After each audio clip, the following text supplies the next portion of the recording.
kinaggisnan, ang kinaggisnan nila dati, pwede tayo magparada kung saan. Okay. Yan ang ating team leader, Sir Mendoza. Thank you po. Sir, mabuhay ka. Mabuhay ka rin, God bless. See you. Salamat.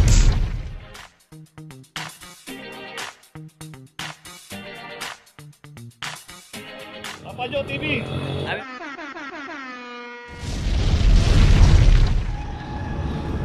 Location natin, Pimar, galing between ng Sisa Street at instruction na dito naman isang Toyota Hilux. At itong Toyota Hilux, walang driver kaya naklamp. 23-24 para sa Hilux. Dito lang dito sa may tapat ng Dapitan Health Center. Paparada po tayo, may mga secondary road. Pwede po natin ipasok doon kung makakaparada tayo. At kung wala, kumanap po tayo ng mga pay parking. At kasi dito pagka inabutan po yan, random po yan. Pagka walang driver, matic na po yan. Pwede na ba iba? Ganyan, ma'am? Magkano po ba? Yan yung penalty mo, may nalit po yan. Pwede po ba? Okay, ito may notice si ma'am dumating dito. Bigyan mo na naman. Hindi ko lang alaman na ilang minutes yan. Tawag na po kayo. Okay. Ayun, tinanggap naman ni ma'am, no? Sana ganyan po yung mga nahuhuli na hindi na nakikipagtalo pa. Very good. Salute. Tuloy na po tayo. Location natin ang Roqueta Corner Carigada. At dito isang Toyota Hilux. Dito naman sa Toyota Hilux, naka-straight corner to kaya nakam. At dito sa kahawa ng Roqueta, makita natin may mga nakaparada rito both side. Pay parking. So huwag na po tayo pumarada ng straight corner. Clam number 2437. 2437.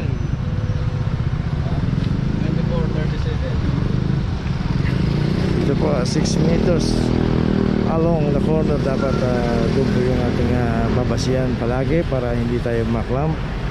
Adjust lang natin bahagya doon kasi hindi na makapag-adjust. At meron din nga sasakyan sa likod. Kung ganyang may sasakyan na hanap po tayo na ibang parada. Malawak po to. Ang haba pa nitong kahaba ng Roqueta para may parada natin ng maayos.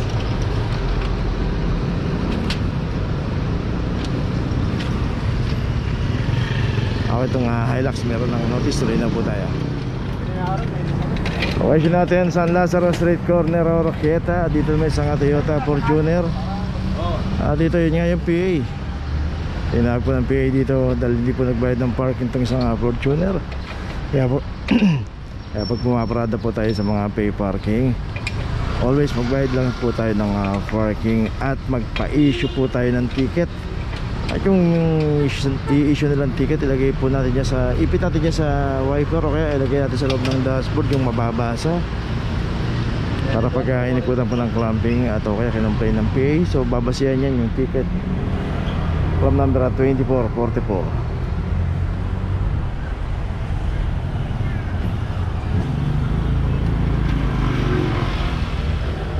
Okay, ito nga Fortuner na hindi nagbayad ng parking. May notice na, tuloy na po tayo. Location natin Vicente Cruz Corner P. Margal. Dito may isang Hyundai.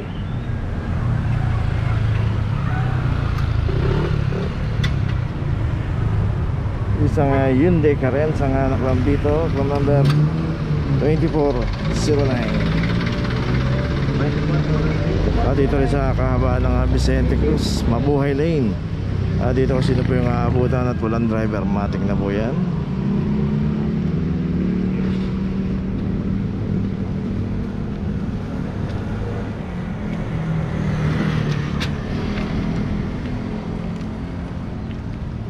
Okay, ito may notice na. Tuloy na po tayo. Okay, dyan natin Vicente Cruz Corner Florentino Street. Dito isang Suzuki Vitara. Dito yung Suzuki Vitara, walang driver. 2406. Saka yung isa rin dito, ito lumakpas naman to sa bangketa. Yan, makita natin yung kulay pulang pintura na yan. Dapat wag po tayong lalakos yan. At nakita natin nakaos din na rito, apakado yung isang gulong niya sa likod. 2446 para sa isang Vios. So dito dapat ang ginawa yung parada rito naka-parallel. Magpagano'n sana para pasok doon sa property line nila, kaya naklamp ng isang bios. So always pag pumarada tayo ayos na po natin para hindi po tayo maklamp.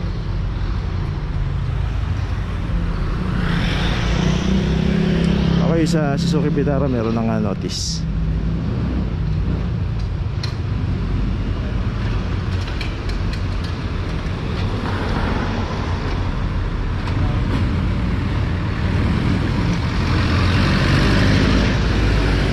Pupuntahan pa yung isang sasakyan doon. Check kung walang driver. Pag walang driver po yun, matik po yung akin din.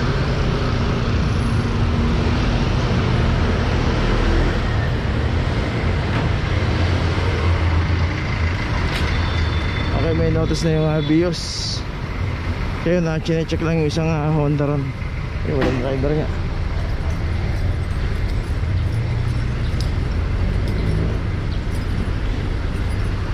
Isang Honda BRB.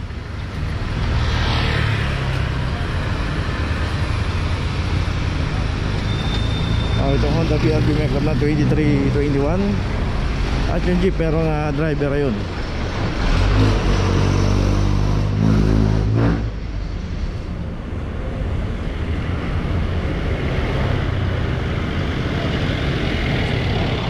So yan, pinipicturean din po yan pati yung loob ng sasakyan for documentary po yan, para just in case na magreklamo po yung may-ari na meron daw driver sa loob, may picture at tayo naman may video kung may papasok o may lalabas sa loob ng sasakyan bago i-clam. Okay, ito may notice na rin yung Honda BRB. Tuloy na po tayo.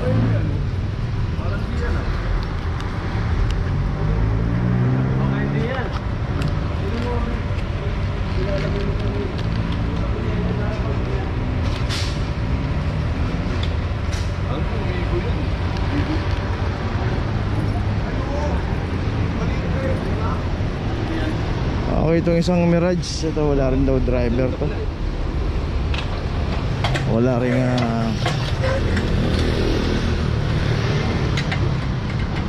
so bali pang apat na to, isa yung Vitara, Vios, BRB at saka itong Mirage.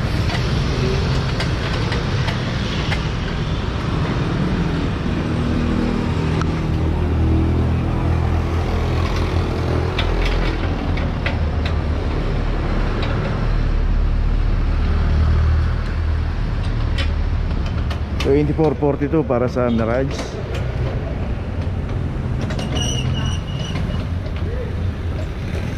Namba. 24, 42.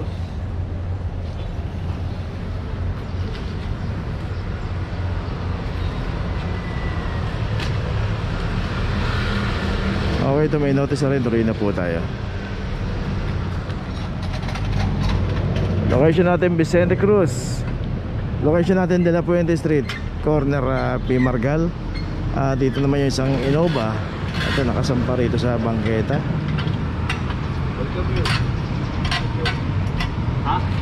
2327. So dito rin kasama rin po yung sa hinuhuli ng clamping operation niya, kahit na nakasampa po rito sa bangketa yan. Naka-obstruct pa rin po yan, kaya iwasan po natin pumarada sa mabuhay lane na nakabangketa rin tayo.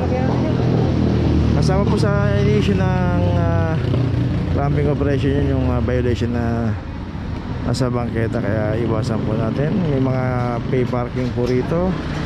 Airport lang po tayo ng konting lakad. Andiyan po yung Don Quixote, Dos Castillas. Mga pay parking po yan, secondary road. Okay, ito may notice na. Tuloy na po tayo. Location natin P. Margal, corner De La Puente Street. Dito naman isang Toyota Vios din ang nabutan dito, walang driver. Club number 2445.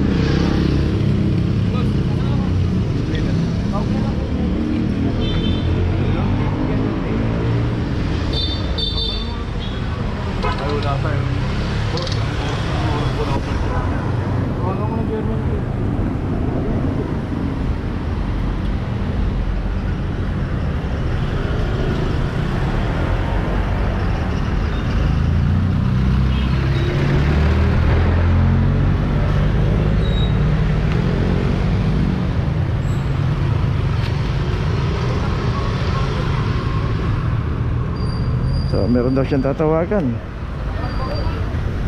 Pag anak lang, kailangan may tatawagan. Ay nako.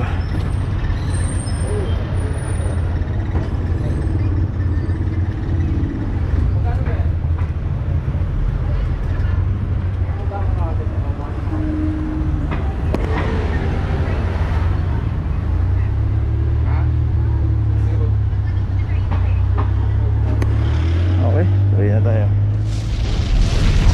Okay, nandito na ngayon tayo sa opisina ng clamping sa impounding dito sa Central. Dito na po nagtatapos ang ating vlog. Maraming salamat po sa mga subscriber, sa mga viewers, sa mga napadaan po sa ating channel. Maraming salamat po sa mga suporta nyo. Sa mga hindi pa po nakakapag-subscribe, subscribe na po tayo mga kabayan. Maraming salamat po. Mabuhay!